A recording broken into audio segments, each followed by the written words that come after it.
Hello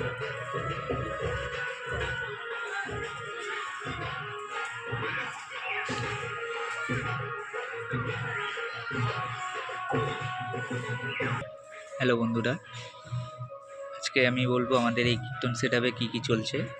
এটা আমাদের দুটা বেস আছে, ডায়নাটেক 9000। এটা স্টুডিও মাস্টারে আছে দুটা বেস, আর এই 1000 ওয়াটের মেশিন আছে দুটা এলএ মনিটর, আর ওই রক্সিতে আছে দুটো টপ, ওই 500তে আছে সাইড ফিলের জন্য দুটো টপ 725, আর এটার মধ্যে চলছে 17টা চোং।